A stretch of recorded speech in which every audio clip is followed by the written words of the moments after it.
So we're looking at exegesis of epistles. Epistles is the posh word for the letters in the New Testament. So some people call them letters, some people call them epistles. Now this genre is the genre of ancient letters. In the New Testament, the letters are written in a very similar way to how ancient letters were written in Greek times. It's a standard way of doing a greeting, talking about stuff, and then saying your goodbyes at the end of it. Now, the greeting is sometimes helpful. Well, it's always helpful, but the greeting sometimes introduce themes that you're going to see happen throughout the rest of the letter. So, for example, Philippians 1:5 says, because of your partnership in the gospel from the first day until now, that there's a theme in Philippians about partnership together. Not just partnership together as Paul and the Philippian Christians, but participation or partnership with the Holy Spirit. And using different translations will help you see this theme come across, because you might well find there isn't one translation that consistently says partnership. Sometimes it will say participation and stuff like that. So you see a theme going through there, but be careful, don't be reductionistic. Sometimes someone will look at the greeting and they'll be like, oh, it's all about partnership. And then they'll tell you the book of Philippians is all about partnership. But it's not all about partnership. What else is the book of Philippians about? Maybe someone who's studied it before. It does talk about giving. There's another big thing that people often bring up. Being like looking towards heaven, eternity, being like Christ. That could be. I'm looking for a big thing that people often say. Philippians is about this. Joy. So a joy in suffering, yeah. So a lot of people say that's the theme of Philippians. But if you say that, what theme have you just missed out? Partnership, right. So we can be reductionistic when we say it's all about this. So use the greetings to get an idea, where's this letter going, but don't get tunnel vision and say it's only about that. Okay, point 2, and this is really helpful in my opinion. Look for any repeated words or concepts or phrases. So as you're reading that letter, is there a word that you see it keeps cropping up? Is there a phrase? It doesn't have to be one word, it could be 3 words together as a phrase that just keep cropping up. Look out for these. Now these words and phrases, they're not necessarily the main point of the author, but they do show us something that's on the author's mind. And so I've got some exercises for you to do right now. Yeah, on your sheets, you've got some passages to look at there, and you're just going to go through them and see, is there a word that keeps cropping up, or are there phrases that keep cropping up? And that should give you a bit more insight into some of the stuff that's on the author's mind.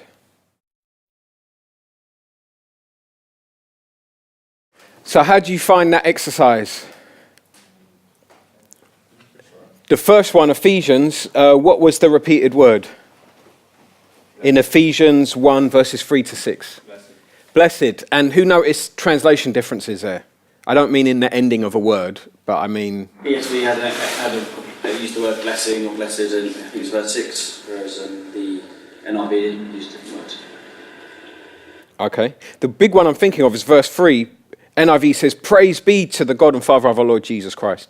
What does other translation say, or what does the ESV say? Blessed be. Blessed be.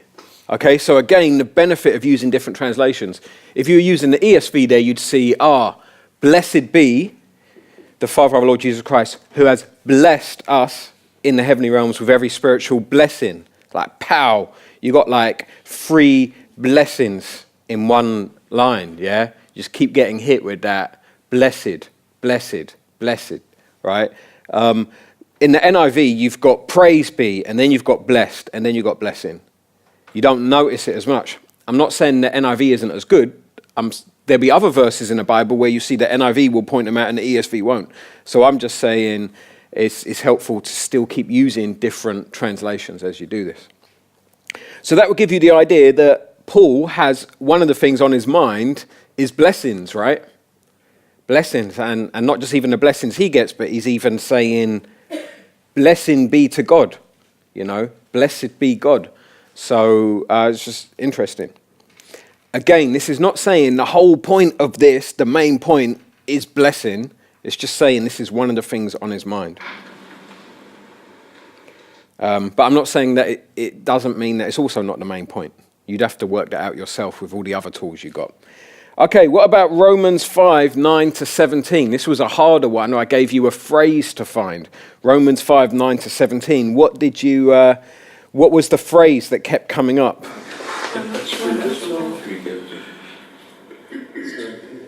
One man.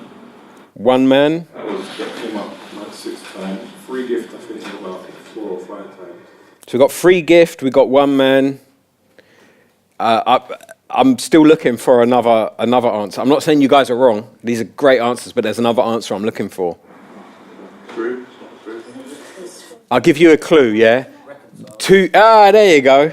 I didn't have to do that clue of them 2 guys with their tops off playing the guitar. Yeah, more than, right? Or how much more? Yeah, that's a big repeated phrase here. It's a little phrase, but it's a big one. So where's the first much more then, Jade? Verse 9, I think. Verse 9.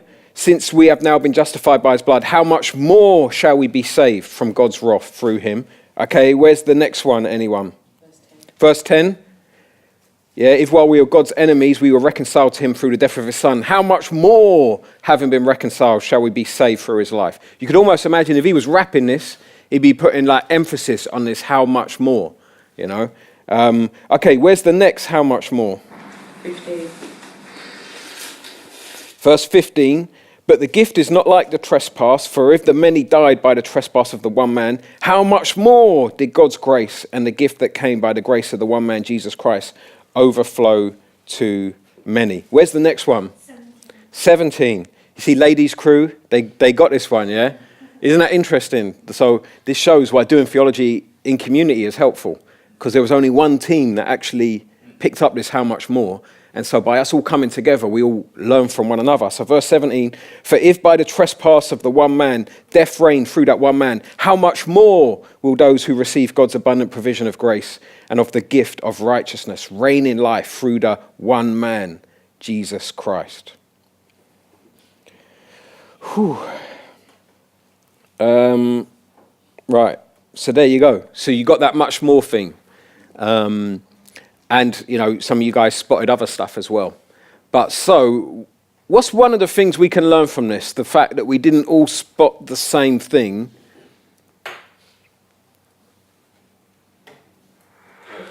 It highlights not to be reductionist. Not to be reductionist. Because there's several that repeated that could be viewed as themes. Several things that could be spotted. The other thing I'd say is keep digging. Like, don't be like, oh, I found a repeated phrase, I'm done. But keep on digging. Be like, is there more here? Is there more? Let me keep on digging.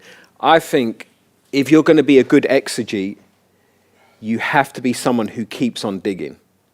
You cannot be a good exegete if, in general, you go, yeah, I found the phrase, move on to the next thing.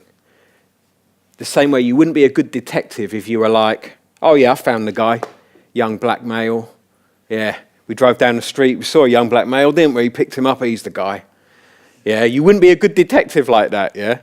So same way, when it comes to exegesis, we don't want to be shabby detectives who just be like, oh yeah, I've done it now. We want to keep digging and digging and digging and digging.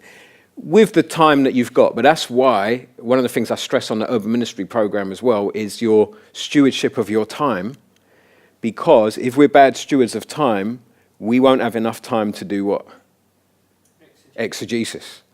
Because we'll always be running out of time, and then we'd do shabby exegesis and miss stuff out. So keep digging, manage your time well so that you can keep digging. Okay, what about the next one? 2 Peter 1, verses 2 to 9.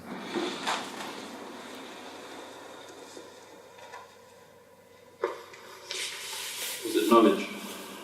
Knowledge. Yeah, knowledge is the one that crops up. And then in verse 9, how do you see the same concept, but without the word there?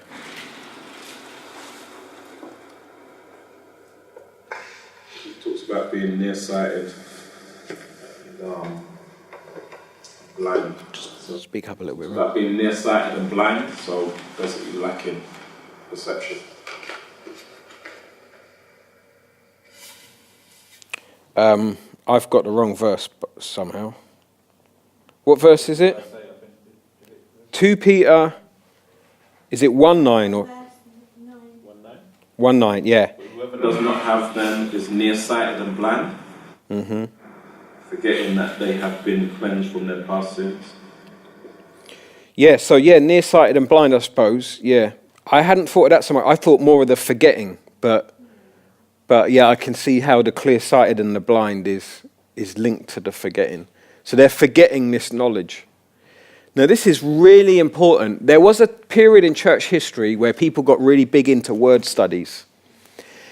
And people, if they were studying these verses you just read in 2 Peter, they would look at that word knowledge and they'd be like, ooh, let's study the word knowledge. And let's see every time Peter uses the word knowledge. Ooh, and then they'd say, look, let me show you what Peter thinks about knowledge. And then a guy came along called James Barr who showed that we were approaching language the wrong way. That we were acting as if there were certain words in the Bible that were like magical words. And he pointed out that we don't use language that way. Sometimes we say knowledge. We say knowledge. Other times we might say to someone, what did you learn today?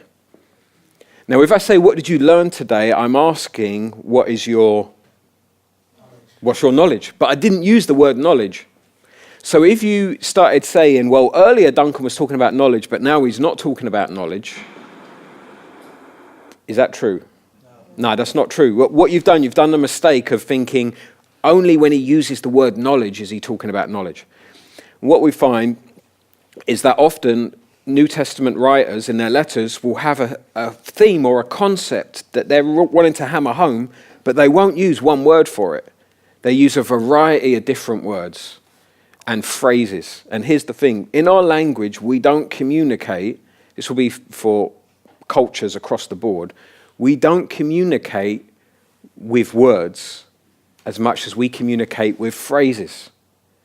Yeah, we use words all the time, but those words only make sense in the phrase that they are used in.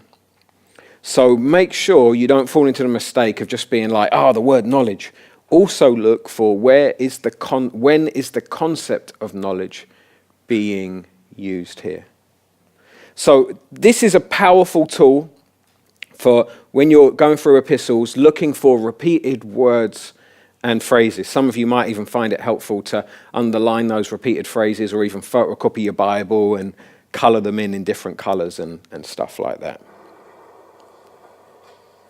Now we're going to move on to phrasing. Okay, now phrasing, here I am giving you, right, my big bad weapon for exegy in epistles, okay? This is a big bad weapon, right? You don't have to use this. You don't have to use this, yeah? But if you don't, it's a bit like those of you who grew up with computer games. I hope that none of us are still into computer games, but those of you who grew up with them, right? You know that there's some games where as you go on your quest, you pick up things. Like you pick up this amazing weapon. But you can't use that weapon unless you press the A button or whatever, the B button or what button it is. And then you use that weapon and pow! And suddenly you can do incredible things. But some of us, like the way I would play computer games, I'd never be like that. I'd just always be like hitting all the buttons, just trying my hardest to beat everyone up. You know, someone would say to me, but you got the weapon, you know. I'm like, what button do I got to press to use it, you know, and all that. Okay, if you don't use phrasing, then basically you're doing how I used to play computer games. Now, that's okay, but I just want you to know I'm giving you a big, bad weapon right now. It's a big, bad weapon, yeah? And if you use it, oh my days, it will help you immensely. But it is a lot of work. It's a lot of work. Now, I learned this from Bill Mounts, from a book Bill Mounts did. I'd love if I actually sat in a classroom with Bill Mounts. I didn't get to do that, but Bill Mounts is a pastor in Spokane, Washington, and he's written a number of Greek Bible Greek books, and he runs biblicaltraining.org, which is a wonderful website with loads of good training resources. And Bill Mounce, this is where I got his whole phrasing thing from. I don't know how universal it is. I don't know if Bill Mounce got it off other people and lots of people do it. I don't know, but I do it and I love it. So, I've given you a chunk of text there. Colossians 2, verse 1. I've given you a chunk of text, yeah? For I want you to know how great a struggle I have for you and for those at Laodicea, and for all who have not seen me face to face, that their hearts may be encouraged, being knit together in love, to reach all the riches of full assurance of understanding and the knowledge of God's mystery, which is Christ. Right, we just got a chunk of scripture there in one of the epistles, written by Paul to the Colossians. That's a chunk of text. How are we going to exegete that? Well, if we're doing phrasing, we're going to do this now. We're going to break up that paragraph into individual phrases. Okay, so I've done it for you there. This is the first step. Break this into separate phrases. Now, this is easiest on a computer. If you've got it on a computer, then you can just select phrases and drag them down. So it's easy on a computer. Then again, if you did do this handwritten, you would get to know the text so well. If you kept writing it out, you'd get to know it really well. So I've broken it down. Look at the first phrase. For I want you to know. That's a phrase in itself. I want you to know. The next phrase is what? How great a struggle. How great a struggle. The next phrase is, I have for you. The next phrase, and for those at Laodicea. The next phrase, and for all who have not seen me face to face. Next phrase, that their hearts may be encouraged. Next phrase, being knit together in love. Next phrase, to reach all the riches of full assurance of understanding. Next phrase, and the knowledge of God's mystery. Next phrase, which is in Christ. That's the first stage of phrasing, right? Just break it up into separate phrases. Has anyone got any questions about this stage of phrasing? Could some phrases be subjective? Yes, yeah, the phrases are subjective. The phrases are also going to change depending on the translation you're using. Because when the translators are translating, they got to work out, how do we put this in English? In Greek, it seems like one phrase. In English, should we break it down into two phrases? Or even the other way round, you know? So yeah, it is subjective. It's subjective about how you phrase it. My philosophy is just dive in and do it. Just do it like, I know, in fact, I have a feeling you're pretty good at English. You had a good teacher in school. I have a feeling if you went through this, you'd say, Duncan, there's someone's there that are two phrases that should be put in one. Is that true? Okay. Oh well. Wow. Well, that was just God's providence. That because I'm not very good at English grammar, so I just do it how I see it. I do it how I see it, right? And I do it how I see it. And whether you get these phrases totally right or not, you're getting gritty with the text. You're slowing yourself down, and you're really looking at the text under a microscope. So it will help you. It will help you either way. But try your best to put them into phrases. Don't worry too tough about whether you think your English teacher in school would say, "Oh, that's not a proper phrase" or something. Now, let's go to step 2. This, for me, is where it really comes alive. At step 2, we move phrases beneath the word they modify. We move phrases beneath the word they modify. Now, this will become clearer when you look at it, but first, let me just say what I mean by modify. If I say, my car is, or if I say the red car, got 3 words there, the, red, and car. Now, just guess, what word do you think red has, don't shout it out, think it in your head. What word has red modified? The word red has modified another word. What word do you think it is? The red car. Okay. show of hands, who thinks it's the? Okay, who thinks it's car? Okay, the answer is car. Red has modified car because it's saying the car itself is what is red. The car is red. So let's try another one. The angry child, don't shout out the answer, just think it in your head. The angry child, what word has angry modified? Does anyone want to shout out the answer? Child. Yeah, child. Angry has modified the word child, yeah? Now, if I say this to you, this is a harder one. You know that present that I gave you last year? So if I say to you, you know that present that I gave you last year? Yeah? When I said that I gave you last year, what word did that modify? I say, you know that present that I gave you last year, what word got modified? Present, yeah, present got modified. Now, that's really hard to do when we're saying it. We're going to look at it, it will be easier now, yeah. So, I've now done the next stage where I've moved phrases beneath the word they modify. So check it out. The first phrase is, for I want you to know. That stays where it is. And then, underneath the word know, I've said, how great a struggle. What is it that Paul wants them to know? How great a struggle. How great a struggle. So where do I put the phrase, how great a struggle? Beneath the word know. Now, if some of you aren't looking at your handouts, please do. I think it's impossible for you to get this without looking at your handouts. So Paul says, I want you to know, and his next phrase is, how great a struggle. The how great a struggle is what he wants them to know, so that goes under the word know. Okay, anyone got a question about that first one? Okay, for I want you to know how great a struggle I have for you. So he wants them to know about this struggle, but he defines that struggle as I have for you. It's the struggle that he has for them. So underneath struggle, I've put I have. Because what is it that Paul has? He has a struggle.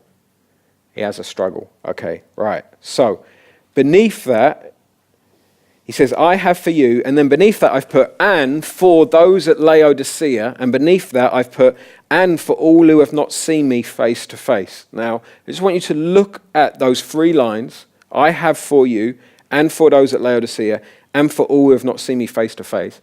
Now, don't shout it out, but see, can you see a pattern? Can you see a pattern there? Okay, would someone like to share? Well, let's put it this way. Can anyone see a repeated word that comes up in all phrases? Yeah. Right, what is the word that keeps coming up? The word for. And can you see how I've lined them all up with one another? Okay, so when I'm doing this, I'm like, he says I have a struggle for you, and then he says, and for those at Laodicea, and then he says, and for all who have not seen me face to face.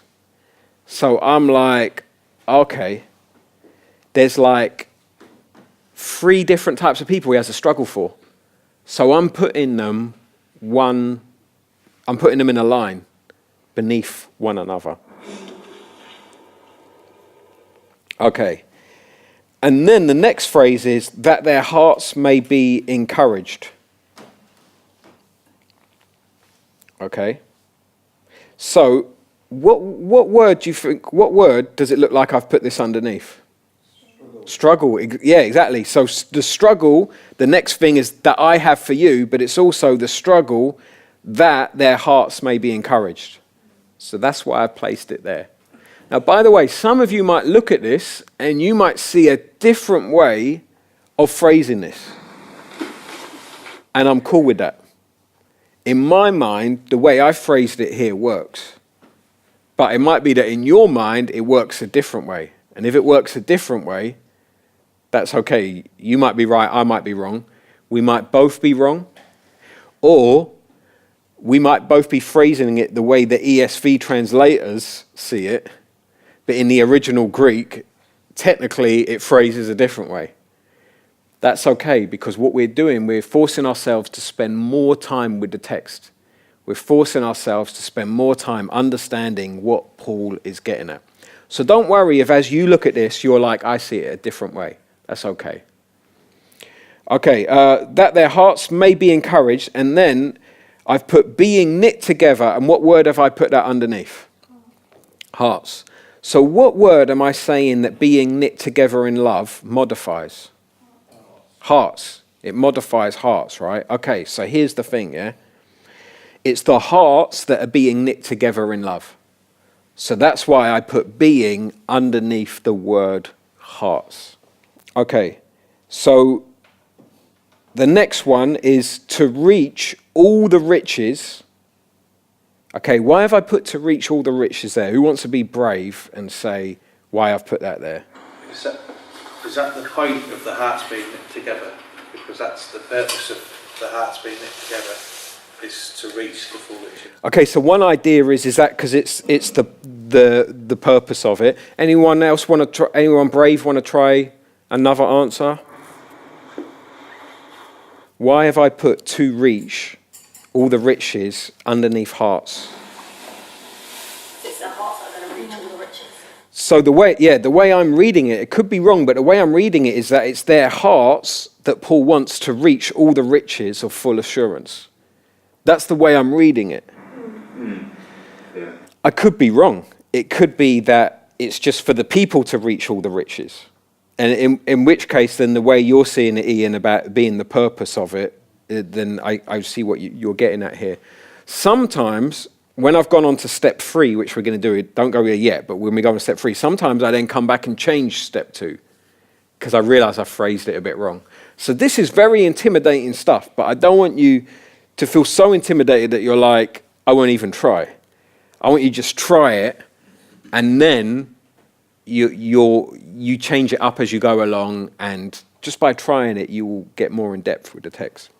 Okay, so to reach all the riches of full assurance. So why have I put of full assurance underneath riches? Because that's one of the riches. Full assurance is one of the riches. Excellent. The full assurance is one of the riches. So it comes underneath riches, yeah? Then why have I put of understanding in the same line? It's another one. It's another one, yeah. It's another one of the riches. Now, also, you can see a pattern there, can't you? Of something. So I like it when things like that line up like that. I'm like, yeah, that looks nice to me. Okay, yeah, it's right, yeah. And then I've put, and the knowledge of God's mystery. Okay, so why have I put and the knowledge of God's mystery there on the same line? It's part of the riches. Excellent. So it doesn't have an of. It really frustrated me. You know, I would have liked it if it had said of full assurance, of understanding, of the knowledge of God's mystery. But it doesn't. It says and. And they didn't even put an of in there. They could have said and of. Now, if they'd said and of the knowledge of God's mystery, I would have lined it up so the ofs were all in a line. There, you got it. Yeah, you have the and a little bit to the side. That's how I would do it. And then that really helps me as I look at it. I'm like, oh, there's 3 things of these riches. That really helps me. Okay, the knowledge of God's mystery. And why have I put which is Christ under mystery? What's that, Gabs? Christ is the mystery. Exactly, Christ is the mystery. Okay, so that is the second stage of phrasing, moving them around under the words they modify. It's one of them things that is difficult and yet is so rewarding.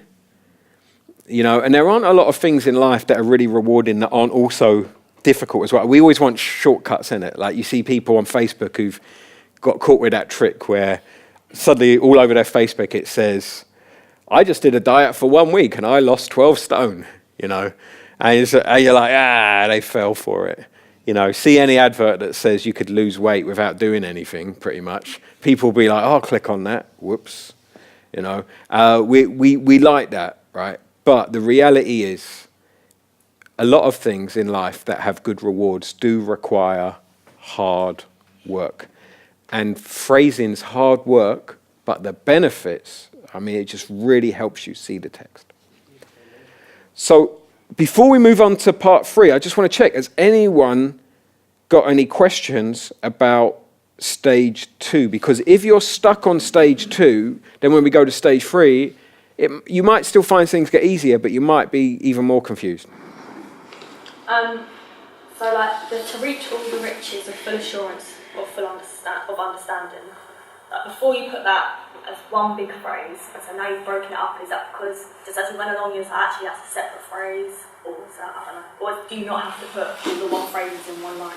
That is an excellent question. Yeah, initially, as Jazz pointed out, to reach all the riches of full assurance of understanding, I had as one phrase. But once I go into stage 2 of moving phrases beneath the words they modify, I now stop thinking in terms of phrases. I'm now thinking what modifies what. If I find a word that helps explain another word, I'll put it underneath it. If I find a word, that has a connection with the word beneath, to the left of it, I will put it underneath it. Yeah. So I'm not thinking phrases anymore. I'm thinking modify. That's what I'm thinking. At this stage, I'm not thinking phrases at all. I'm just looking through my things. So, for example, here. Well, yeah. Anyway, does that answer your question? Okay. Would you restrict this just to do this with epistles, or could you do it with narration as well? I would only do this with epistles, yeah. Yeah, I'd only do this with epistles. There are things you can do in narrative. It's called discourse analysis. It's different. It's different. I wouldn't do this with narrative. If there was a particular phrase in a narrative that I was really confused about what it meant, I might try this. No, I've never done that. No, I probably wouldn't. But yeah, sorry, that's not really helping you much. I only use this in epistles. I haven't road tested it in other things. I haven't used it in narrative. You could use it in phrases of Jesus in the Gospels, or phrases that the Gospel writers make where they're making some kind of theological point. I personally don't feel the need to phrase in the Gospels. It's only in the epistles I feel the need to phrase. Same way that when someone writes me an email normally, like a sociable email, I just kind of read it and when I'm reading a storybook, I'm reading a missionary biography or something, I'm just kind of reading it like that. But then when I read a technical theological book, I then tend to be a bit more, what does that mean? I feel the same way with the epistles. With the epistles, I feel like I need to be like, what does he mean there? And I've got to try and break it down. Whereas when I'm reading the Gospels, it just seems a bit more straightforward. Okay, let's move to step 3. Step 3, we're now going to annotate the phrases. So, this is where we show how the phrases relate to one another. We've got all these different phrases here, or all these different lines. We want to see how do they relate to one another, and the technical term for that is syntax. Nothing to do with sin. It's syntax. You don't need to know this is syntax, but if you were just curious, what do people mean when they mean syntax? Syntax is how the phrases link together.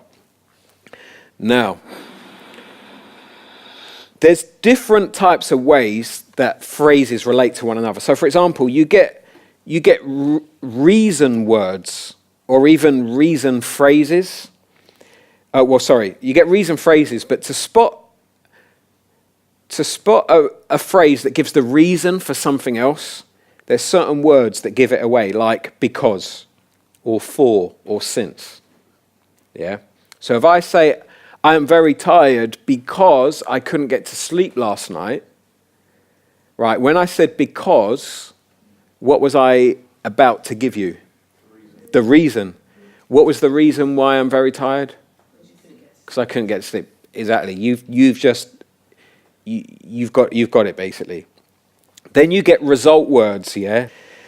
Then you get time words like until or whenever. So I used to feel this way until I learned that God was sovereign. Right there, I've given you a time phrase, okay? Then you've got place words like where or from. The gospel was sounded out from Thessalonica to all these other places. That's a place word. Then you've got manner words like just as, where you might be showing someone the manner in which you did something. I cared for you just as a mother cares for her what? Child. Yes, so I put just as there to let you know the manner that something's done in. Right, so why am I going on about all this stuff? Because this is the next stage of phrasing, where for all these phrases, you now put a word in your right-hand column to show what's going on here, to show how it links to the other phrases. So let's go back to Colossians 2:2. Colossians 2:2. I'm just going to the second half now. I'm missing out the first few verses because I don't want to overcomplicate it for you. But he's already said, I want you to know how great a struggle I have for you and for those at Laodicea and for all who have not seen me face to face. And then he says that their hearts may be encouraged. So how have I labelled, how have I annotated that phrase there? Purpose. I'm saying that the purpose of his struggle is that their hearts may be encouraged. I'm saying that's the purpose of it. Now, you might see it differently. You might be like, wait a minute, is that like, what are some of the other alternatives other than purpose? Result. So this is good. When this happens, you're like, wait a minute, is it the result or is it the purpose? What will help you decide that? The other phrases. The other phrases, and the other phrases definitely, but keep it real simple. Like, what's the difference between whether it's Paul's purpose or Paul's result? Whether it's happened or not. It could be whether it's happened or not. It could be whether it's happened or not, yeah. Could it be a place word? As in, it's the heart is where all this is going to happen from. That's where it's... So Ian's brought up an interesting point. Could it be a place word? Now, here's the thing. I don't want to say, because different cultures group things in different ways, as we see on the mission module. I don't want to say to you, no, Ian, it's purpose. Okay? Because you're looking at it and you're like, could be place. I want to be like, is it place? And is it with whatever it is in my culture, my upbringing, education, books I've read, that I see it as purpose when really it should be place? Could it be that in my mindset, when I think of the heart, I think, well, that ain't a place? Could it be that in Paul's case, Paul's thinking in terms of place? It's a very interesting thing to think about and wrestle with. So that's one of the things I like about this stage.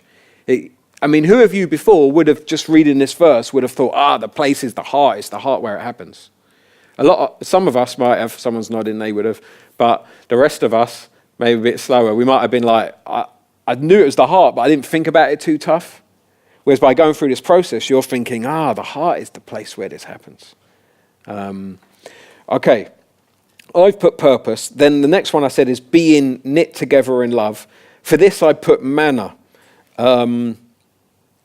I'm saying this is the manner in which their hearts will be encouraged. The manner in which their hearts will be encouraged is being knit together in love. Now, I've always struggled with, when I go through my phrasing, I often put manner in there, and I often think, I'm sure this isn't always the same way that other people do manner. But here's the thing, I'm giving you tools here, not rules. So just do what works for you. In my mind, I look at being knit together in love, and I think that's the manner in which it's happening. But you might see it a different way, and that's cool. Okay, the next one is to reach all the riches. And what have I put for that one? Result. I'm thinking that the result of this is to reach all the riches, yeah? Now, again, someone might come back and say, no, I see that as purpose. In which case I'm like, that's fine. There is a difference between purpose and result. And right now, I can't quite remember what the difference is. There is a difference. It's a subtle difference. Sorry, I can't remember what it is. Purpose leads on to the result. Yes, purpose is before result. Yes, you're right. Purpose leads to result. Excellent. There you go. Thanks, Gabs. Okay, then we've got of full assurance. Now here, I've just written riches. You see what I've done? I've just taken a word out of the text. You can do that. I'm like, he's talking about riches, and I've done riches 1, riches 2, and riches 3. So you can just make up your own words to put in this right-hand column here. If it helps you understand the text, put them in. And then for which is Christ, what have I written there? Explanation. I'm just saying this is an explanation of the what? The riches. There we go. Okay. And it's actually an explanation of riches 3, the knowledge of God's mystery. Any questions about that annotation there? Don't go. Do you know you said that it's possible that you could put place for hearts, but is there also a risk that if you cock it up, that you knock it all out of sync? Do you know, like with the FCF, you can get that wrong, and the main point is there a safeguard, or is it just practice? It's an excellent question. It's an excellent question. I feel that the more you look at the text, the less likely you are to make mistakes. And so I'm not worried so much about, well, what if you put place instead of, what did I put? Purpose. I'm not too much worried about that, because I think that you've just got to understand the text better already. And in fact, I think you've all just preached to us, because you've communicated the heart is the place where this happens. Yeah? So that's amazing. Yeah? What I'm more worried about is you not doing this step. I'm more worried about you, first off, not phrasing anything in the first place and just being like, I know what this means. Yeah? I'm also worried about you phrasing it and being like, yeah, I got this, and not annotating it, and then actually thinking, well, so what that I phrased it? How do they connect to each other? What is the connection? And so if you found a connection and your connection is place, then I'm like, you've just found a connection. I've found a connection that's called purpose. Well, imagine we could do a really complicated chart that had connection 1, place. Connection 2, purpose. So the depths of God's word means you might be able to come up with a number of connections there. It's when you see those connections that I get excited, and doing this forces you to find those connections. But, like I said earlier, with exegesis, keep digging. So the danger is that I just put down purpose, and I'm like, job done. That's the purpose. And I don't realize that it could be place. And so that's why, if you've got other people around you who've been trained to do phrasing, you can share your phrasing with one another. And this is the stage that I would say you will get the most helpful feedback from some of your friends. If you show them your annotations and say, what do you think? You're going to hear a variety of different opinions. And that's going to really help you. I've heard a lot of mistakes in sermons where the mistake would have been avoided if someone had done this. Phrasing would really prevent so many mistakes. There's even a classic mistake to do with the argument about social justice and about Matthew 25. And if people did phrasing for that before they open their mouths, it would have really helped everyone. I know now you're like, well, what is that? But it would be a sidetrack to go there. But phrasing can really help you from error. Sharing the annotations with friends can really help. And thank you so much for that observation about place. That's really helpful, because I was only thinking of place in terms of Philippi, Rome, but now you got me thinking, think about place in terms of the heart. That's really interesting. Okay. Now you've got an exercise to do, okay? The exercise is walk the person next to you through the above phrasing of Colossians 2:2. So the first person, there's going to be 2 of you, first one of you is going to explain why the words are beneath certain words. And the second person is going to explain the annotations in the right column. Yeah, and I just realised I missed out a stage, innit? What's the stage before that? Creating phrases, right? Yeah, creating the phrases. So one of you is just going to pick, okay, I'll be the person who explains about creating the phrases. Then the next person will be the person who says why the words go beneath certain words. And then the next person will explain what the words are on the right column. If your friend gets really stuck, then just say, shall we swap over? I'll have a go. And then mix it up like that.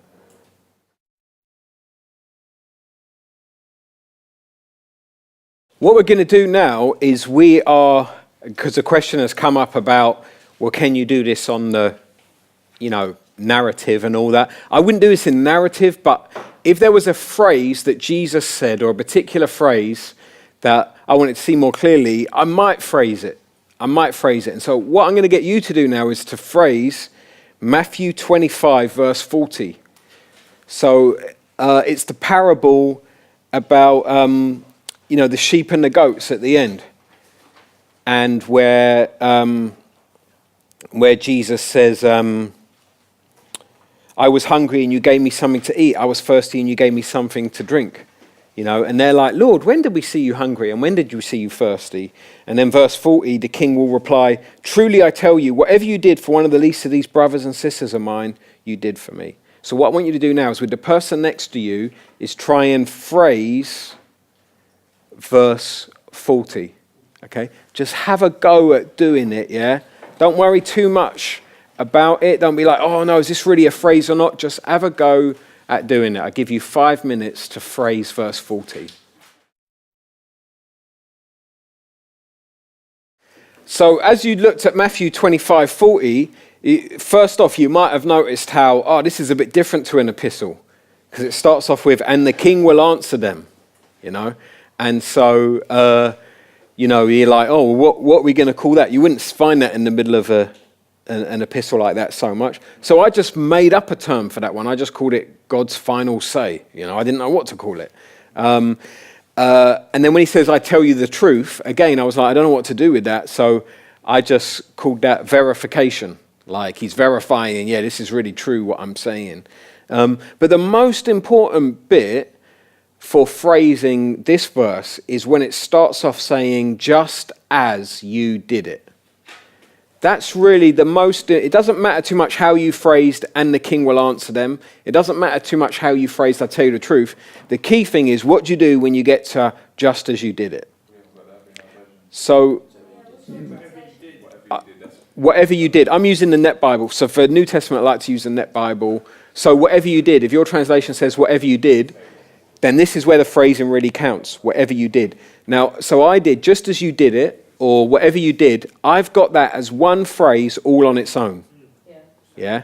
And I wrote it beneath truth. So I've got the king will answer them, and beneath answer, I've got it saying, I tell you the truth, because this is the answer he gives them, I will tell you the truth. Underneath truth, I've got just as you did it, because this is the truth he's telling them now, just as you did it. And here's the thing, for just as you did it, I have called that an action. So in my right-hand column, I've written action. Just as you did it, he's saying, or whatever you did, if your translation says whatever you did, that's an action, right? So I've just written action. Then, beneath just as you did it, I've got for one of the least of these brothers or sisters. Yeah? What is it in other translations? Of the least of these brothers, of these my brothers. Whatever you did, there must be another word. It can't be whatever you did of these my brothers. For one of these. Right, okay. Whatever you did for one of these my brothers, yeah? So there, I've got for one of the least of these brothers or sisters, I've put that under the word did. So I've got just as you did it, and underneath did, I've got did for one of the least of these brothers of mine, yeah? And I've titled that in the right column, recipients. I've said these guys are recipients of the action. You got an action, and then you got the recipients of the action, the people who received the action.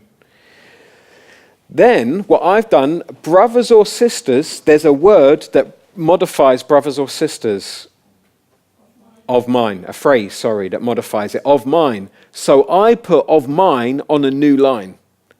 Your translation might just say my or something. I've put that on a new line, and I've titled that clarification. But I could have titled it something else. What could I have called it? Personal. Who for? I think I know what you're getting at there, personal. Who for? Is relationship. Relationship would be a very good one to put there, relationship. Another word you could put there is possession. They are Jesus' brothers and sisters, so possession. But I really like relationship. I think I would put relationship there. I wrote clarification, yeah? But I think now I would change it to relationship. Theology in community. Okay, then I've got a new line that says you did it, or in other translations it would be whatever what does it say in the ESV? Oh, you did it. Okay, so again it's you did it. And this one, it's a new line, but guess what I've got it going directly underneath? I've got the earlier you did. I've got it directly beneath it. So I've got two you did. So right there in my chart, I can see like this parallelism here, yeah? You did it, and guess what I've called that in my right-hand column? Action. I've called it an action. It's an action. And then underneath the word did, I've got my next phrase, which is for me. And here I've written recipients. But here's what I would do. I would now tweak it, and my first recipients I would call recipients 1, and then my second recipients I would say recipient 2. I've taken the S off recipients because it's just Jesus. So now, clearly on my chart, I can see, the action, and in fact, here I would now call it action 1, and what am I going to do for the second action? 2. Wouldn't action 2 be a result? Well, hang on. I haven't had the correct answer to the question yet. I gave you a trick question. We call it action 1. It's action 1, isn't it? It's not action 2. It's the same action. Right? It's action. He says, whatever you did for them, you did for me. He's not saying, when you did it for them, you then did a second action for me. No, Jesus is saying, what you did for them, you did for me. So it's the same action. So now I'm seeing, one action, but two different recipients. Jesus and who? His people, his brothers and sisters. Okay, so you see how this process helps us to get more gritty with the text. Now, some of you have come up with different headings to me, different annotations, and that's fine. That's fine as well. It's helped you get gritty with the text. Now, why did I just pick this verse off the blue when I heard people saying, what about Gospels? I picked it because some of you I've heard people preach, and there's a very well-known Bible scholar and teacher who taught this as well, saying that this parable is saying that at the end, people who have helped the poor people in the world, Jesus will be like, you did that for me. Now, what are they missing? Brothers and sisters. Brothers and sisters of mine. They're missing brothers or sisters of mine. I've heard a preacher I know preach this to a council estate church and preach this text and totally miss out the brothers or sisters and just preach it as if you help poor people, then you did this for Jesus. I think that we tend to jump to conclusions about what the Bible text means. But when we do phrasing, it helps us consider every little phrase, and it helps us ask, why is that phrase there? How is it related to the other phrases? And so in my case, when I was phrasing it, I was like, one of the least of these brothers, of mine. Why does it say of mine? Why is of mine modifying brothers or sisters? And I was like, clarification. I thought it clarifies his brothers and sisters are of Jesus. Ephraim pointed out relationship, which I find even more helpful. It's like relationship. It's only people who are in relationship with Jesus that Jesus is talking about. Elsewhere in Matthew, he explains who his brothers and sisters are, right? The ones who do the Father's will. So this helps us to then not abuse the text and make this text about it's helping the poor. This is about helping the poor and impoverished Christians in the world. And there's plenty of them. But I'm not saying the Bible doesn't say help the poor. I'm just saying that Matthew 25:40 doesn't say help poor non-Christians. It says help poor Christians. There's other texts I could go to say that we have a responsibility to help the poor in general. But I don't want to abuse God's word and ignore this detail that's important, and that you also see in Galatians, that it's supposed to be especially God's people that we show concern for. Any final questions about phrasing?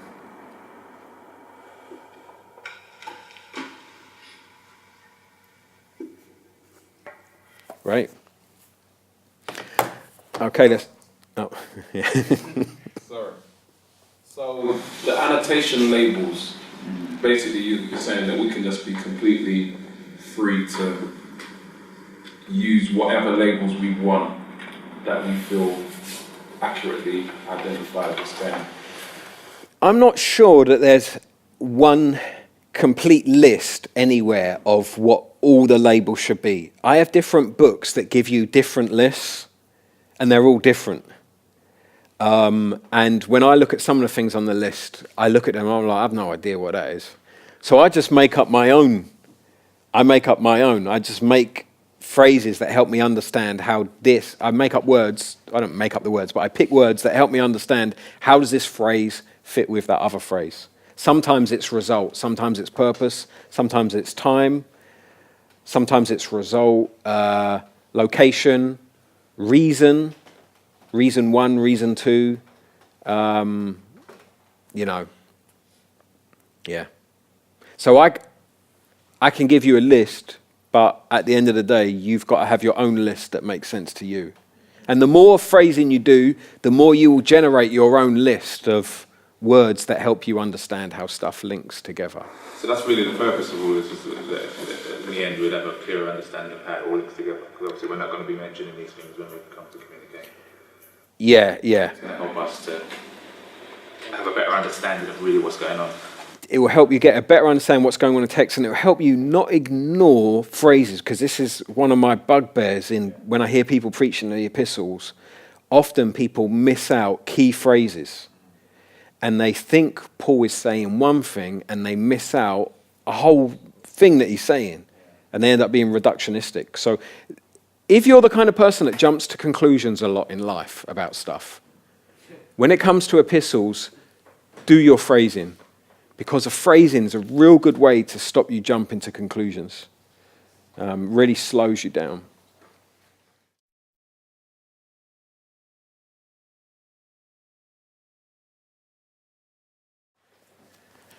Okay, let's move on to the next thing. We're now moving on to point 4. Be mindful of chiasms. Be mindful of chiasms. Okay, a lot of you are like, what is a chiasm? It might all become clear. A chiasm, a chiasm structures lines into an X pattern. It focuses us on the middle line. It's not just found in the epistles, you find it in narrative, you find it in poetry, and in both the Old and New Testaments. So it's something you'll find around the place, but I've waited until epistles to teach it to you. Here's an example that I've done as a kind of picture here. You have your first line in the epistle that's line A. Then you have your next line that's line B. And then you have your next line that's line C. And then the next line goes back to B. And the next line goes back to A. And here's what I'd like you to do now. I'd like you to label that diagram. You see the first A, the top line. I want you to put a little 1 next to it. That is A1. A little 1. You could do it like just at the top of the A or something, as if it was a footnote or something. A little 1. And then you see the A at the bottom. Everyone see it? That one, put a little 2 next to it. That's A2. And then you see the first B, the B line. You're going to call that B1. And then the B at the bottom, what do you think you're going to call that?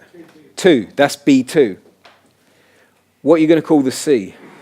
Just see. Just C. You're just going to leave C because the A and the B's are pushing you to the C. That's the way they're like saying, focus on the C. A1 and A2 have tag teamed together to get you to move to B1 and B2. B1 and B2 have got together to say, you're not there yet, focus on C. It's pointing you to C.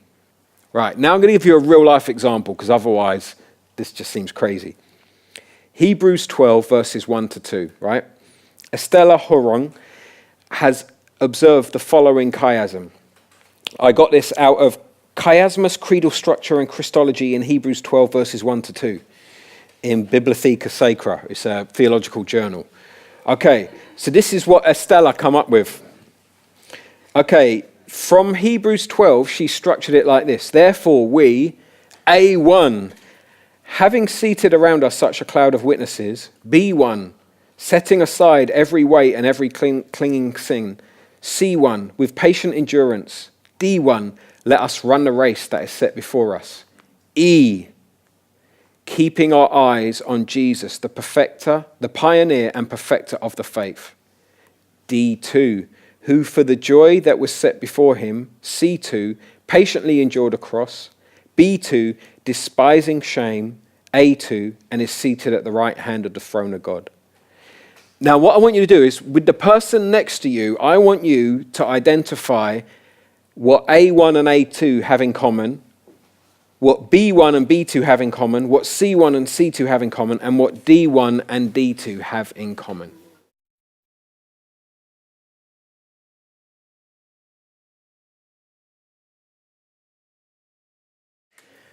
So did you spot those things they had in common there?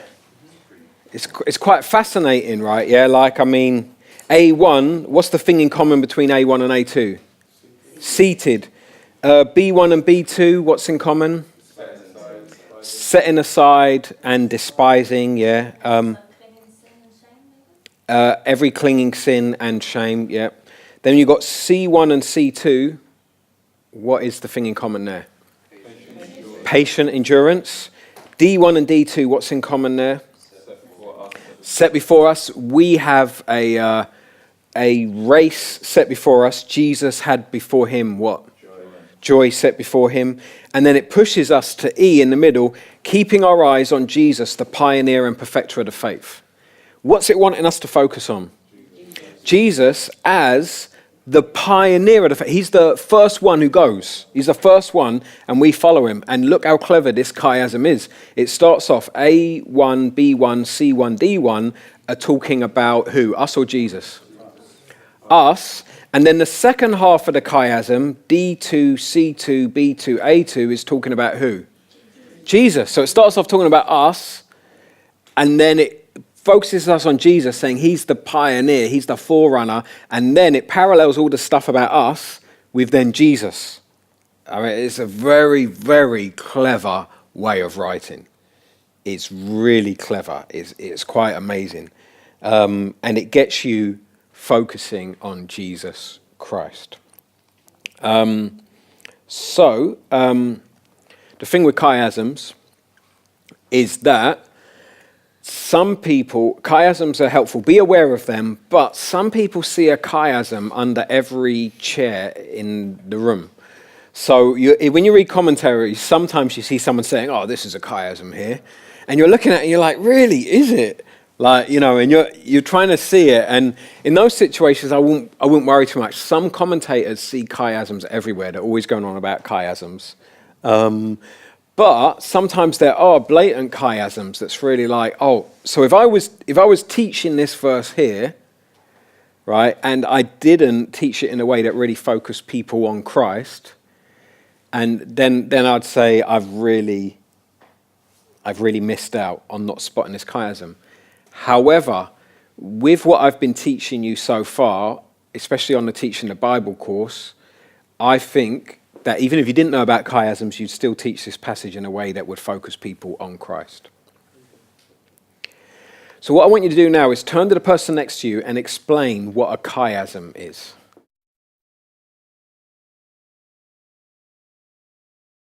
Now we're going to look at word studies. Some of you get really excited that we're looking at word studies, but you're going to be really disappointed.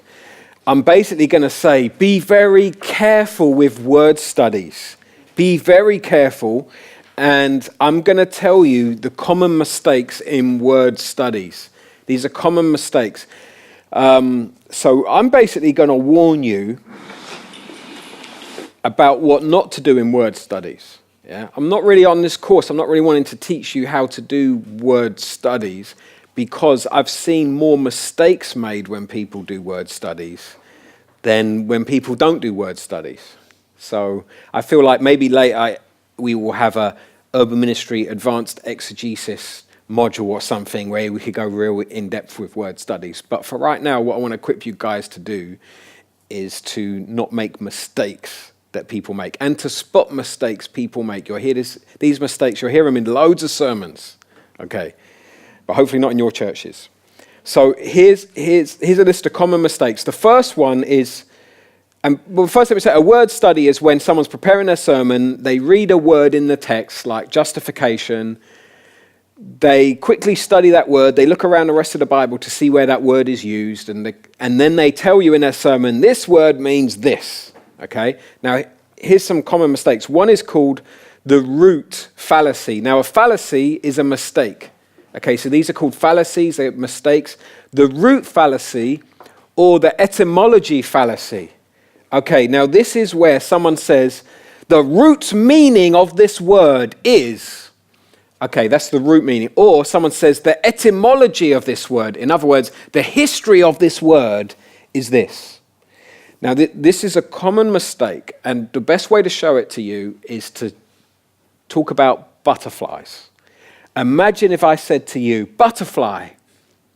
The root words behind butterfly, the history of butterfly, the word, is butter and fly. Butter, what is butter? Butter is this substance that is soft and melts in the heat, and you can spread on bread. And what is a fly? A fly is a thing with wings that when picnics are around, it lands on your food and it flies around and it goes in dog's mess, and that's a fly. What is a butterfly? A butterfly is a fly who eats the butter, lives off the butter. He in the habitat of the butter, he exists as what he was made to be, a fly. It is the launch pad for flying. It is the landing pad for landing once having been flying. That is the butterfly. Now, what I've just told you is a load of nonsense. Total nonsense, okay? But you hear similar things being said in sermons all the time, unfortunately. People say the root of this word is this, the root of that word is that, therefore, boom. Okay. So here's an example that you've probably heard often. Ecclesia. Ecclesia is the Greek word for church. And you often hear people say, aha, ecclesia.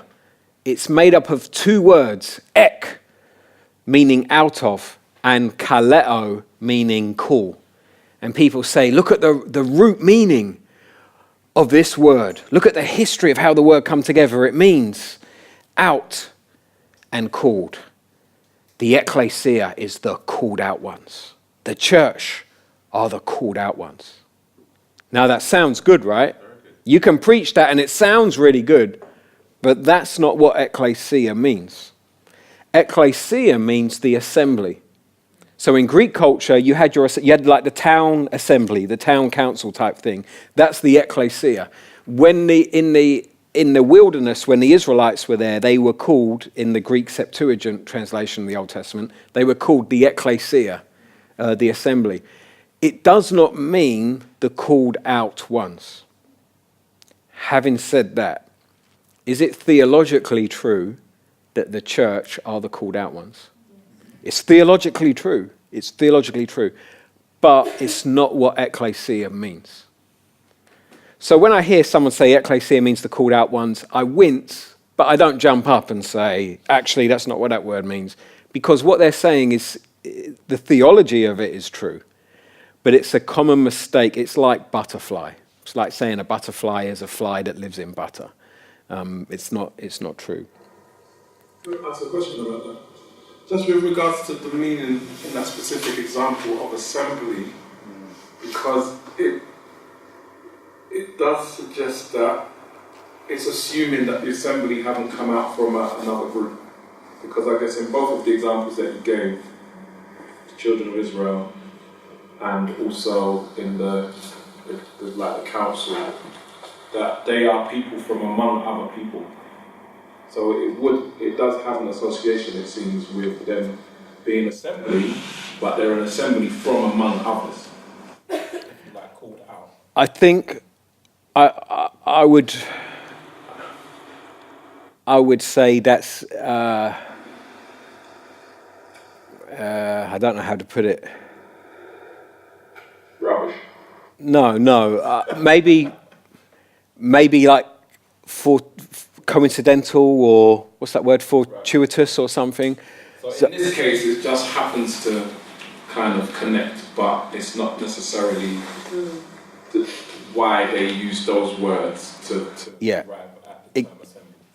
Yeah. So there's a guy called Moise Silver who's written what is that book? He's written a book where he critiques this thing that people do with words, and he does it in a very clever way. I wish I could remember the name of the book.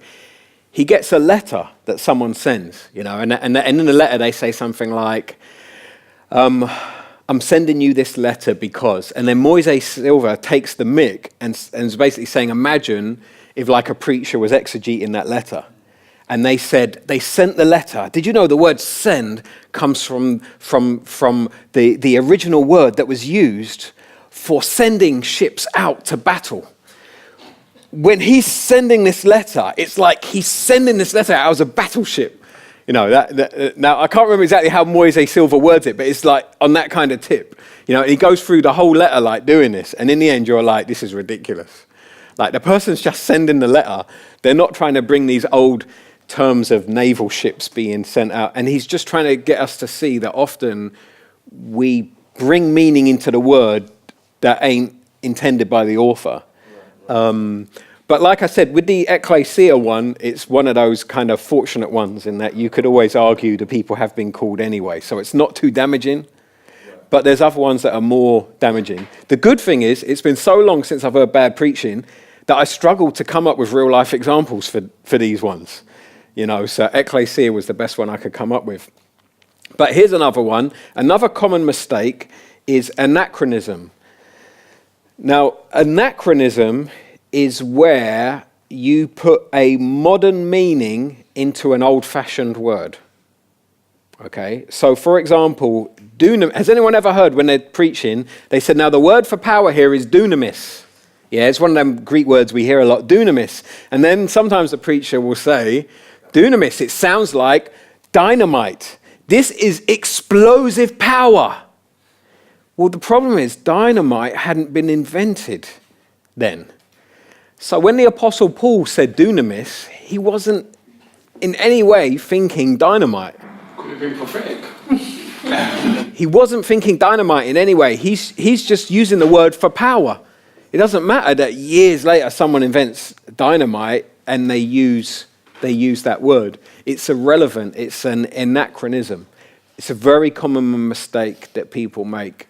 I've heard it all the time if I've ever flicked on satellite TV at people's houses or something and seen a certain channel with preachers there. I hear anachronisms happen quite a lot. So beware of those.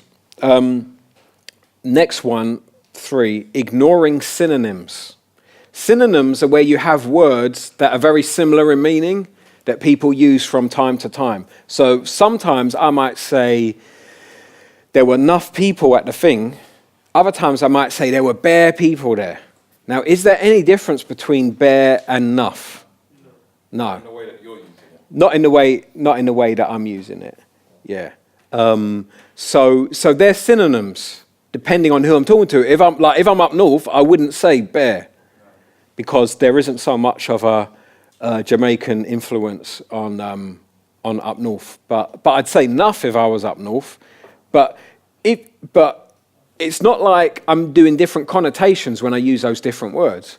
And one time in a sentence, I might say, oh, there were enough people. Yeah, all these people, and there were bare of them. I might just mix up different synonyms just for variety. Variety is the spice of life, some people say.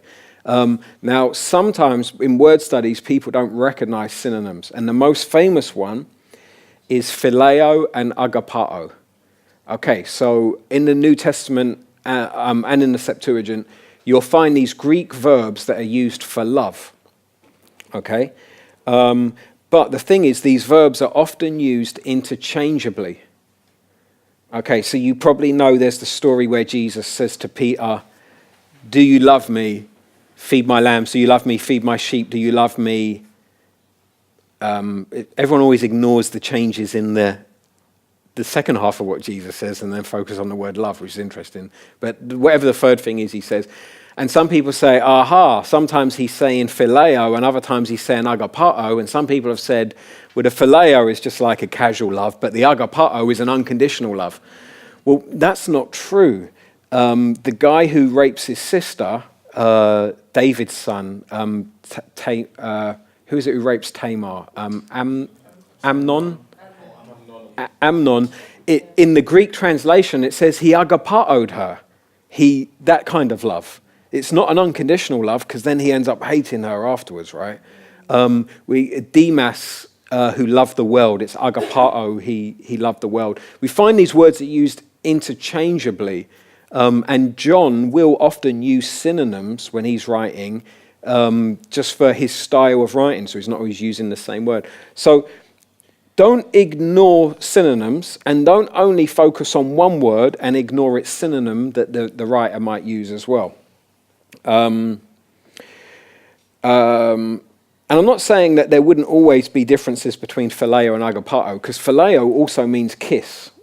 So sometimes there are differences, but the context is really going to be key on what those words mean there, rather than just saying the word itself has some special unconditional love meaning in agapao. It's a question on that point. Or do you want me to wait till that? Let's wait till the end because it comes up again.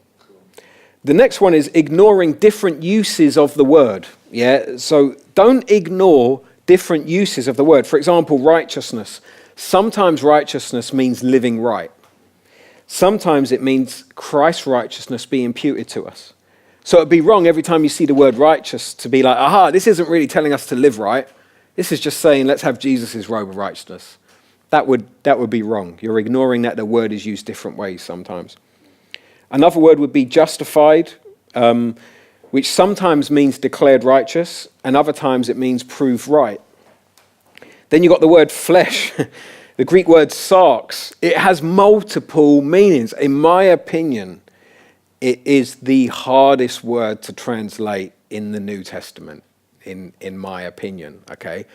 I love doing Greek exegesis. It's fun for me. But when it comes to the Greek word sarx, I'm often sitting there with a headache, just being like, what does it mean in this verse? And I feel really stretched. Sometimes it has a morally neutral meaning of just being human. Sometimes sarx it just means you're human, but it doesn't mean that in a bad way. It's morally neutral, right? Other times it has a negative meaning. It's not morally neutral. It has a morally negative meaning where it's saying you're a human, and because you're a human, you have a propensity to sin. So one time you see sarx and it's just, you're human. Next time you see sarx, it's like, you're human. You will just keep on sinning because you're a human. Okay. And a propensity to be influenced by the world. But sometimes sarx means humans and animals. So sometimes it can mean humans and animals. So then you're like, okay, it doesn't mean these other things. And there's even more meanings to the word for flesh. So word studies on flesh, oh my days, it's mission. Right, another word is sanctification. Sometimes sanctification means to be set apart for God. Like there's a shovel in the tabernacle or the tabernacle that it's set apart for God. And in fact, in that case, actually, I think it's holy. Maybe I'm getting mixed up now with the meaning of holy and sanctification, which are really linked. Sorry if I am. Forget the shovel. Sometimes sanctification is about being set apart for God. Other times, it's talking about the process of becoming more and more like Jesus. So you don't want to assume just because you see the word sanctification, it always means that process of becoming more and more like Jesus. Sometimes it just means set apart. Okay, now let's move on to 5. This is my favorite one. Illegitimate totality transfer. This is one of them phrases, yeah, that it just sounds cool. Illegitimate totality transfer. It's like, bruv, you just done some illegitimate totality transfer. What this means is, this is when you look at the whole semantic range of a word, and you either pick all of them meanings, or you pick the one you want it to mean. So let me give you an example. Phileo. The Greek word phileo can mean love. It can also mean kiss. So the semantic range right there, how many words have I given you in its semantic range? Semantic range is the range of meanings. 2, love and kiss. So check this out. Luke 22:47, Judas goes to Jesus to what? To kiss him. And Jesus says, in the next verse, are you betraying me with a kiss? If I was to do illegitimate totality transfer, which I shouldn't, but if I was, and this would be very wrong, I would say, now, Judas here doesn't just go to kiss Jesus, he goes to love him. He is loving Jesus as he betrays him. Can you see how twisted Judas is? He actually thinks he's loving Jesus as he kisses him. And then Jesus says, are you betraying me with not just a kiss? No. But love. Okay, now that's total nonsense, right? Illegitimate totality transfer. It sounds very clever, but there's only one meaning. Either phileo here means love or it means kiss. And the context makes it clear it's kiss. Okay. She made up illegitimate totality transfer. Illegitimate totality transfer. I first learned this word from a Don Carson book called Exegetical Fallacies. When I started off as a church planter, I think that was the first book I used, a book that told me not to do illegitimate totality transfer, and a bunch of other things. So yeah, that's the proper term for it. Now here's the thing. I made up the one about Judas kissing, but in many sermons you will hear people decide to choose 2 meanings for what a Greek word means and say it means this and this. And it's like, no, it just means one of them. So, for example, back to my word bear. I love the word bear because bear has a number of meanings. So in slang, bear means many. But in proper English, what does bear mean? Well, it can mean exposed. It can be a verb to expose, as in bare your soul, expose your soul. What else can it mean? A grizzly bear, if we spell it with an E-A-R. And if it's B-A-R-E, what else can bear mean? Naked. And it can also mean like a barren wasteland, like I think it can anyway, like bare in that sense of the trees are bare. They've got no, yeah. So, but when I use the word bear, how many meanings do I use it at a time? Only one. I'm not doing like double meaning. I don't say after an event there were bear people there. Yes, lots. And also some of them were actually bears walking around. I don't, that's not we always pick one meaning. So let's let the New Testament writers pick one meaning too. I guess unless the genre dictates otherwise. Well, I was going to say, having said that, John, when in John's gospel, he appears to sometimes use double meanings. So, for example, John 3:2, it says Nicodemus come to visit Jesus at night. The style of John's writing throughout the gospel means that it's possible, I'm not saying it is, but it's possible that John is also communicating that Nicodemus was in darkness. Because at the beginning of John's gospel, John 1:5, it says, the light has come into the world and the darkness has not comprehended it. So there's a theme in John's gospel about dark and night, and you see it in John's letters as well. It's about the darkness and the light. So it could be that when he talks about Nicodemus coming at night, there's a double meaning. Could be. you would have to weigh that up. I find Matthew, Mark, and Luke don't tend to do them double meaning so much, but John kind of does. Now, there might be times where Paul is being clever and doing a double meaning. I'm not saying he doesn't, but I would like to err on the side of caution of thinking one meaning and being open to the fact there could be a double, rather than the other way. Because that's what we do in real life, yeah? If you do a clever pun, you know, you do them jokes where you use a word that can be used two ways, sometimes you even have to say afterwards, did you get that? A little play on words I did. You know, it's not that every time you say something, people are like watching out for a pun. Like, you know, so, yeah. Okay. Now, another common mistake is the other thing with illegitimate totality transfer, B, is picking the meaning you want because it helps your argument. So sometimes you're like, what does this word mean? You look it up in a dictionary, like a Bible dictionary, and it tells you sometimes this word means this and sometimes it means that. And you're like, well, to help my argument I'm trying to make, I'll pick that meaning. You can't do that. You've got to work out, what did Paul mean? What did John mean? John didn't write any. We're doing epistles, aren't we? Yeah. You got to think what did the epistle writer mean? Okay. Next mistake, ignoring cognate words. That's a funny phrase there. Cognate words are words that share the same root. So the word play and the word playing are cognate words. Okay? The noun play, the verb play, and the participle playing are cognate words. Sometimes when people do word studies, they only look up one of those cognate words. They look up the noun. So they might look up the noun for sin, but they never look up the verb to sin. And afterwards they say, I've done a word study, I know everything about this word. And they've missed out a lot of the data. So be careful of that. Okay, the next common one is to ignore figures of speech. We use figures of speech all the time, right? Do we? No, not all the time. Not every second of every minute of every hour of every day. That was a figure of speech. It was a figure of speech. When I said we use them all the time, I did not mean every second. Poor Harriet, when I was like, not all the time, she's like, oh. But I was deliberately giving you a hard time to make a point. Same thing at dinner the other day, I said, is everyone here? And one of my kids said something like, no, the Chinese aren't here. And then went through this long list of everyone in the world who wasn't at the dinner table yet. They were ignoring my figure of speech. When I said, is everyone here? It was a figure of speech. Now, there's certain figure of speeches in the Bible that are really helpful to know. There's a thing called metonym. Metonym, okay, that's what it's called, metonym.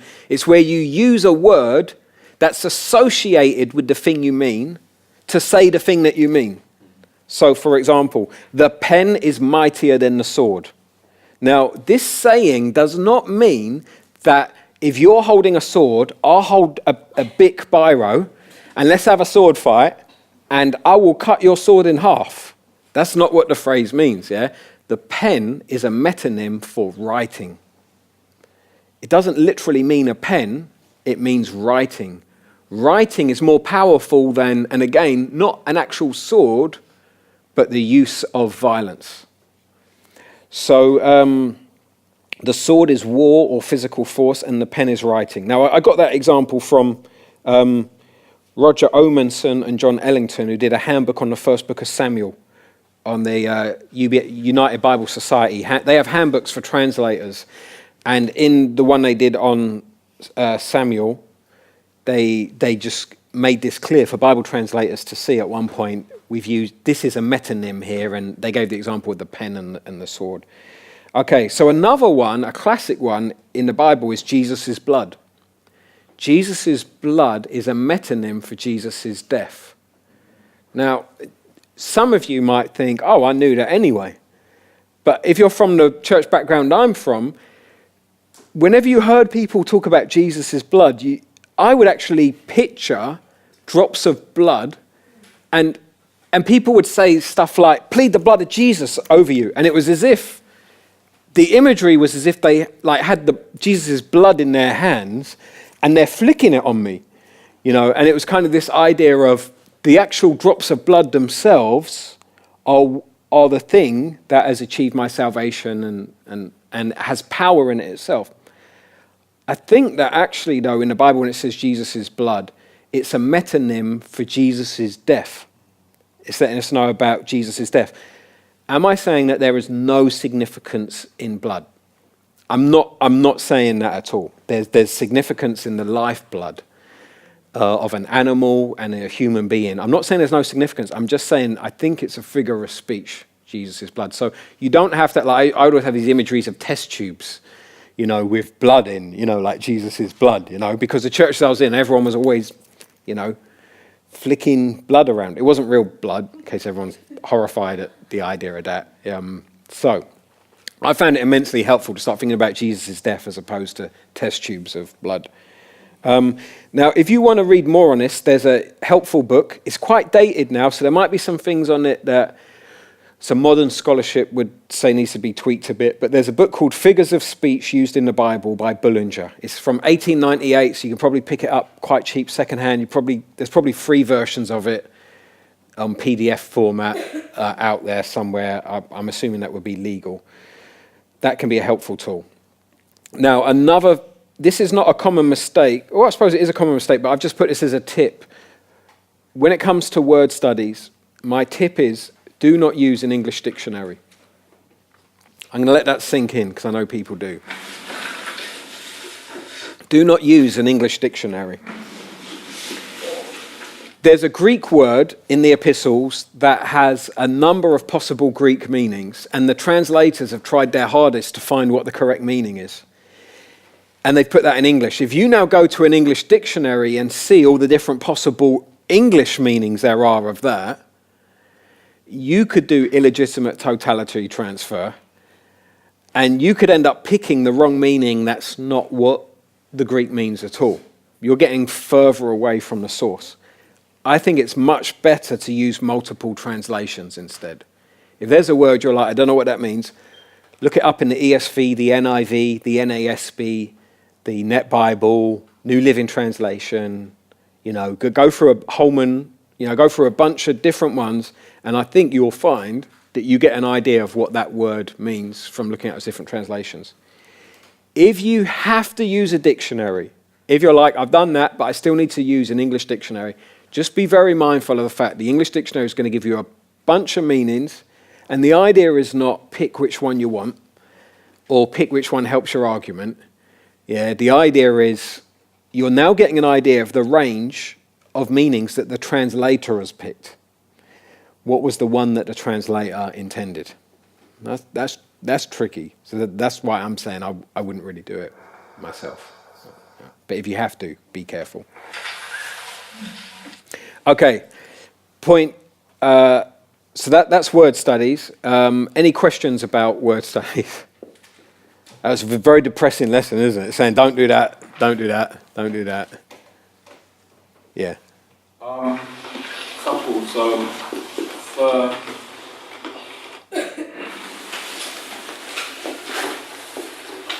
anachronism, the word dynamite. No, the word dunamis has no. It's not influenced by the word dynamite. Correct. Yeah.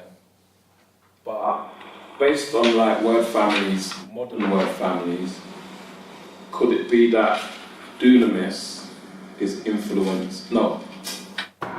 Starting. The word dunamis is not influenced by the word dynamite, but could dynamite be influenced by the word dunamis? It might be and it might not be. So here's the thing. If you're a trained etymologist, you're a trained linguist who's done a degree in linguistics, then you would probably have the tools to then do an etymology of the word dynamite and see if it does come from that. And you might find it does. You might find actually no, it comes from a. Well, this is how complicated it is. Yeah, you're not just saying does it come from dunamis. You've got to ask what stage in history that dunamis was used. So, for example, if I was studying the word dunamis, I've got to ask, how was dunamis used in Paul's day if Paul wrote this word? I might consider, how was dunamis used in King David's day in ancient Greek? But dunamis might have a different meaning in King David's day to what it means in Paul's day. So with meanings, we've always got to ask, what did it mean in that time period, not what did it mean 1,000 years before or 1,000 years later. If we do ever say, well, 1,000 years earlier it meant this, we then have to do the hard work of tracing it through history, seeing how did the meaning change and how did it eventually get to what it means now. But there's a lot of work involved in that, and what we don't want to do is just skip it and just guess and say, well, this comes from this word and therefore means that. So in the case of butterfly, it's clear that butterfly is not, you can't get the meaning of butter and fly, put them together and understand a butterfly better. It'd be interesting to find out where do those words come from, but there really is a lot of work in there. I mean, I'm just thinking more in terms of when we get to the picture illustration aspect, if there is some relationship, whereas the biblical Greek word, for example, influences a word in our culture today, if that can help people understand the picture of, if you can use that as a legitimate illustration, if you get what I'm saying, does it help? I don't. I hear people do it all the time, and for me personally, every time I hear it, I cringe. And every time I'm like, that's probably actually etymologically false. And especially when I read a book and they say, this is the meaning of sex, it comes from the Latin word, and straight away I'm like, oh, you're chatting rubbish. So for me, I lose confidence in a speaker when they do that because it is a known fallacy. So I lose confidence. Also, I think it can be a distraction. So when it talks about working say like in Acts where it talks about them working wonders and miracles, and for wonders I think it's dunamis. If someone then says to me, this is like dynamite, that might not help me if they were healing people, the sick and all that, but now someone gives me the idea of bombs blowing up in Jerusalem, now I'm thinking about terrorism, and so it might not even be helpful. So me personally, I steer clear of it. I had a second question about ignoring synonyms. Can there possibly ever be a time when a writer uses a synonym but does so intentionally in order to communicate a different shade of meaning? So is there a difference in synonyms? Yes and no, depending on the context. So possibly a writer could pick a particular synonym because it has a certain overtone and another one doesn't. So for example, let's get back to the controversial agapao and phileo, these two verbs for love, yeah? Here's the thing. There is a slight difference in meaning and how they're used, but it's really hard to know why the author used it a different way. So come the time of the New Testament, whereas before people would use phileo and agapao really interchangeably, people started using phileo, they started using it to mean kiss, okay? But they also used it for love. So now in the New Testament, when you see the verb agapao, you got to ask yourself, you don't have to, but you could ask yourself, why didn't they say phileo? Was it because they didn't want us to think we were saying kiss? Or is it because all the people around their ends used to always say phileo for kiss, and so they're like letting you know this is agapao? But similarly, there has been a study of these words which has suggested that phileo can be used in context where there's a reciprocal love.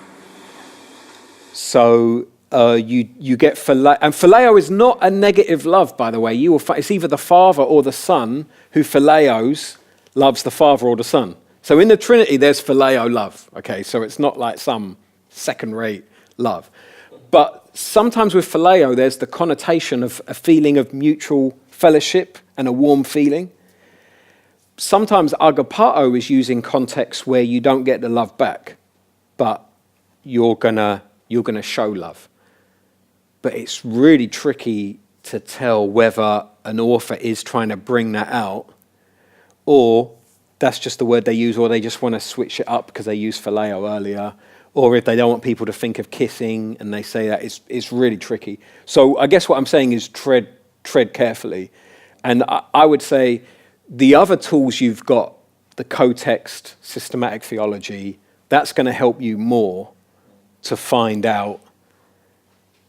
That's going to help you more rather than, if your sermon point hinges on a synonym and saying this is agapao instead of phileo, I'd say it's resting on very shaky foundations.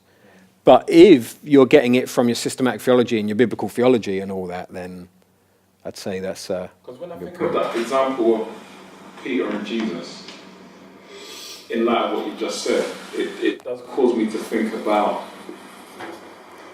the use of phileo in a string of uses of agapeo, whatever you say,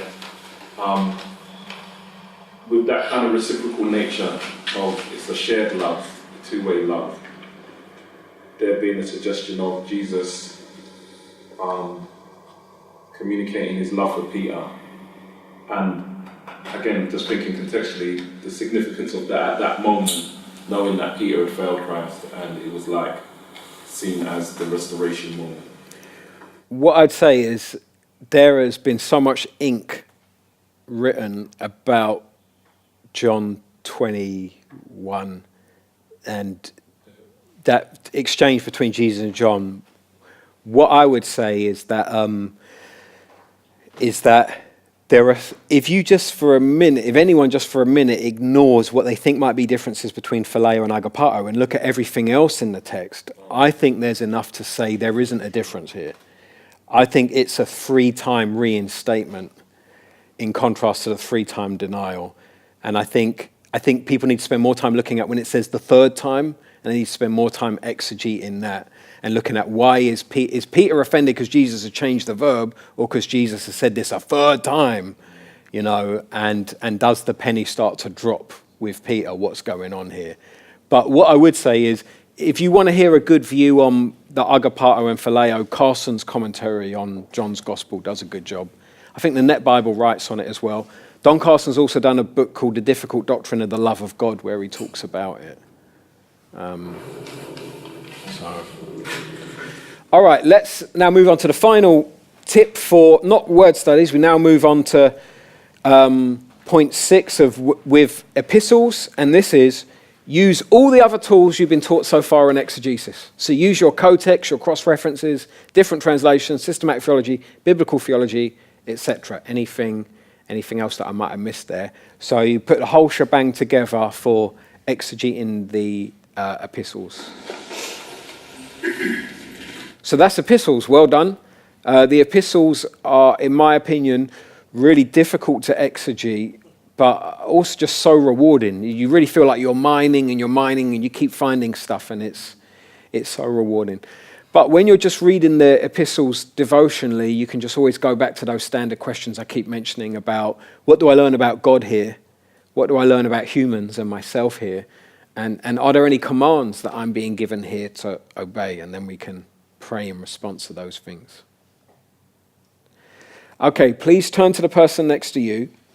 Pick 3 common word study mistakes and explain them to the person next to you. So you each get 3 mistakes to try to explain to the person next to you.